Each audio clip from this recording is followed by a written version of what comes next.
Hello students, how are you? I hope you all are doing well and good. In previous class we have studied about the wool, okay, the processing of wool and the animals which gives different type of animals giving different types of wools. Like that we studied in our previous class about wool. And now today we are going to discuss about the another fiber, the another animal fiber known as silk. Okay, we get silk from silkworms. Okay, we call that animals as silkworms. Okay, and if you see, the silk industry is very popular in India. Okay, the rearing of silkworms for obtaining silk is known as sericulture. Okay, sericulture means, that means we rearing a silkworm for obtaining silk. Okay, so first, if you before knowing how to extract silk from silk fibers, extract silk fibers from the silkworms and their cocoons, we should understand their life cycle. Okay, first if you see the life cycle, first we the female silk moth. Okay, I will show you the picture. This is the female silk moth, and second one is our male.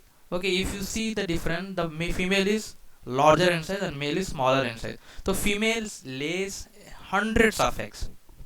Okay, after after that one, these eggs hatches into larva or caterpillar. Okay, or silkworms we call. What they do, they they feed on a specific kind of plant leaf, that is nothing but our mulberry leaves. Okay, so you remember, your silkworm feeds only on mulberry leaves. Okay, so the larva feeds day and night, they feed. Okay, they feed only on mulberry leaves and they grow in size, they grow in maximum size. So once they grow in size, then they start secreting a fiber.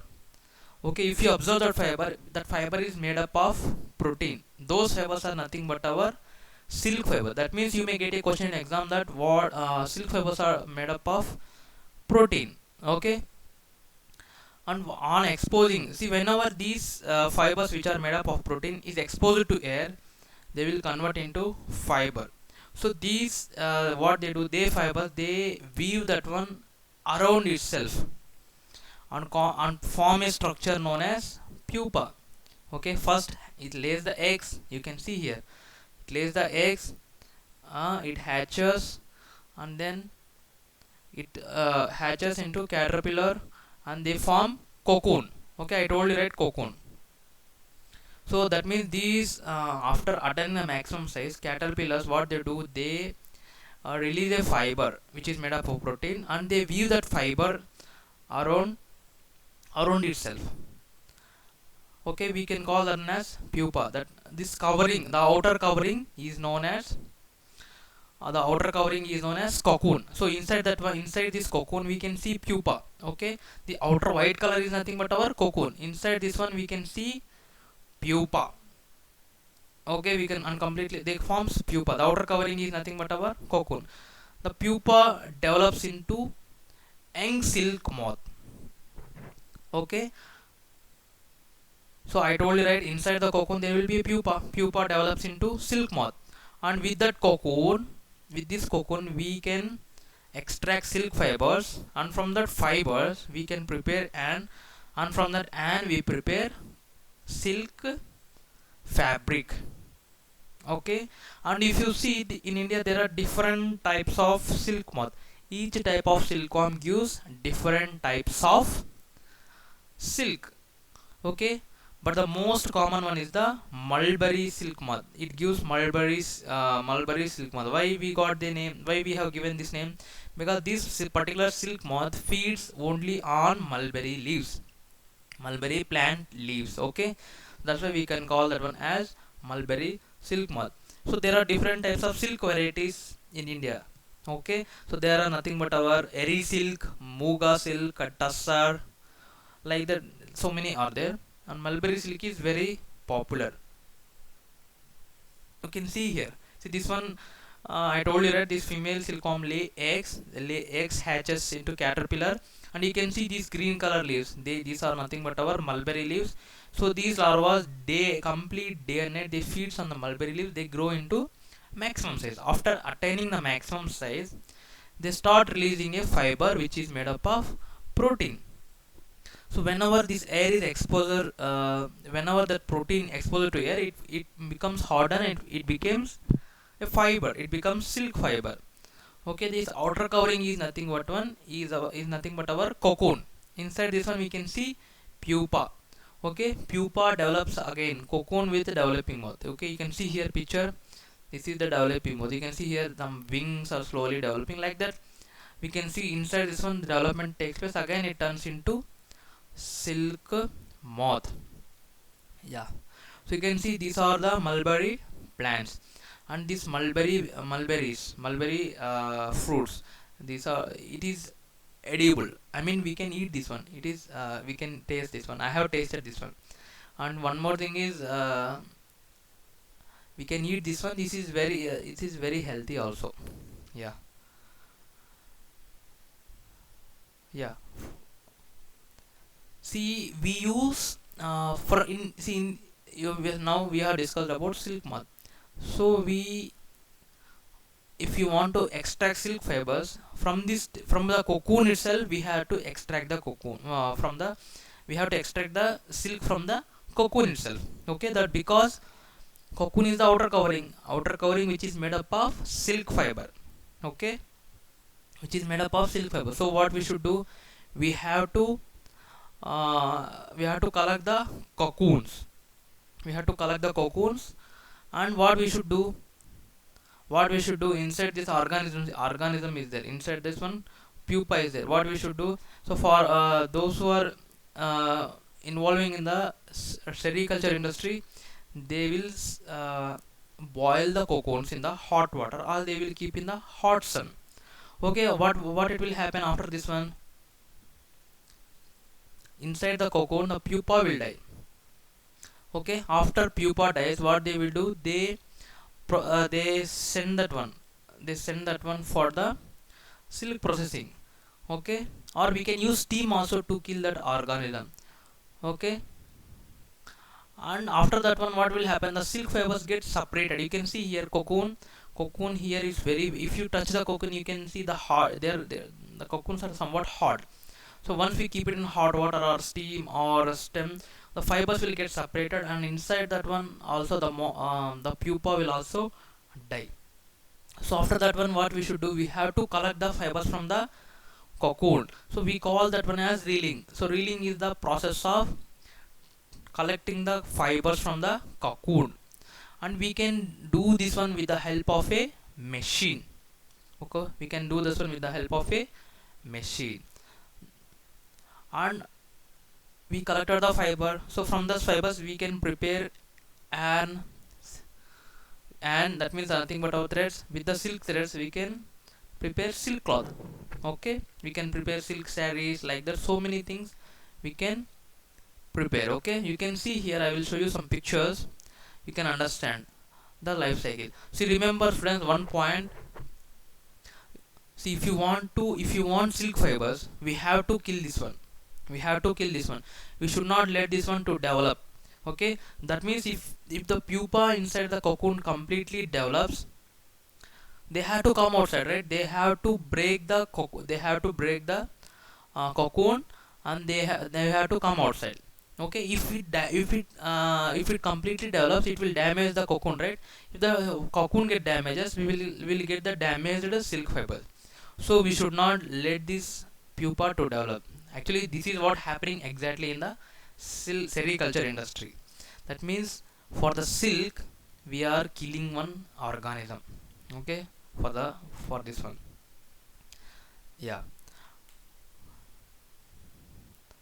but you may get it out, sir, then how, then if we keep on killing that one day they will become extinct, right? Yes, farmers, what they will do, they are not that much, they are having some mercy on that one, so on the nature. So what they do, they take only some cocoon, some cocoon they leave it as it is, so that they develop into again the silk adult moths. So what they do again, the adult moth lay eggs, the female ones. Okay, yeah. So don't get confused and don't misunderstand. See, you can see the pictures. I would like to show some pictures here. Cocoon threads. Yeah, remember students, cocoon threads are very strong as compared to steel. Yeah. So this is our male, and here you can see here female is laying hundreds of eggs here on the mulberry leaf itself. You can see the picture here on the mulberry leaves. You can see eggs. So eggs hatches and turns into caterpillar or larva. So once larvas develop maximum size in sericulture industry, they will be transferred into a wooden structure like this. In that one, this what they do, they start spinning the silk fibers. Silk fiber is made up of protein. Okay, they will start uh, releasing the silk fiber around its body. So they form they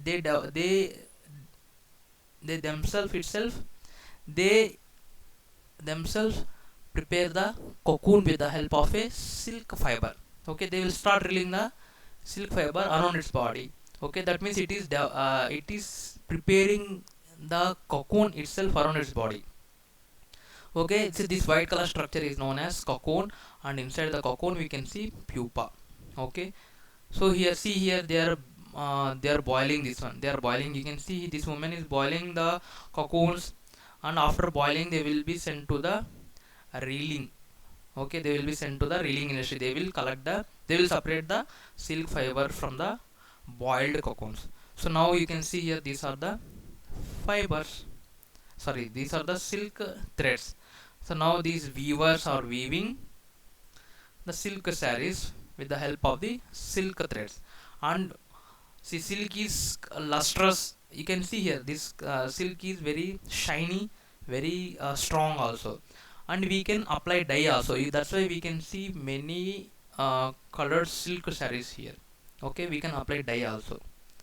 Okay students, yeah, you can see here, this one, the colored silk fabric. This is the fabric, and these are the color, very different types of different colorful silk sarees here. You can see here. Okay, yeah. Okay students, and one more thing is, I would like to share a small story with you. Yeah, yeah, there is an interesting story behind the discovery of silk. Okay, in China long back, you just listen to me. In China long back, there was an emperor. His name was Huang Ti. Okay, and his wife's name is Si Lung Chi. So one day she identified that the mulberry leaves in their garden got damaged. So she wants the emperor Huang Tai to find out the reason behind this one. And also she found out that there were some white colored worms eating mulberry leaves.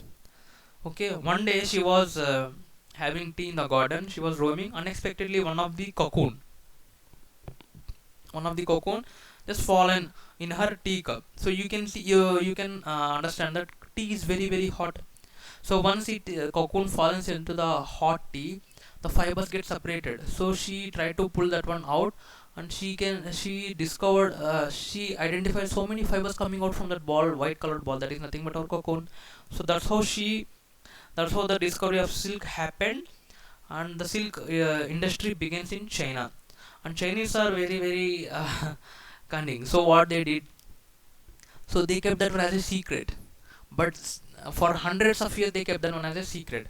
But still there are some travelers, uh, they carried this one. They carried the secret of the silk industry to different countries. Later on they introduced so many travelers. So in which way they traveled? So they traveled in some one route, right? So still we call that one as Silk Route.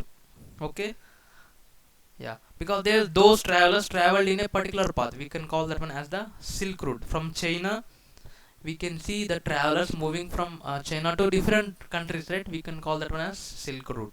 Okay, still the Chinese used to call that one as the Silk Route. Okay, and you can see here the women are also working in the industry. That means in our country, many housewives, Okay, during the free time they do this kind of works, right? Like they directly or indirectly involved in the sericulture industry. So what will happen, so they will earn some money, and they will become financially independent. They will help, they can help their families, right? And also indirectly they are helping the Indian economy to develop. Okay. Yeah. Okay, students, please, that's all for today. That's the end of your chapter 3. Also, please note down your homework. So you should draw the neat label diagram of the life history of silk moth in your classwork. Please refer the textbook for the diagrams. Okay. Okay, students, thank you so much. That's all for today. Bye bye now.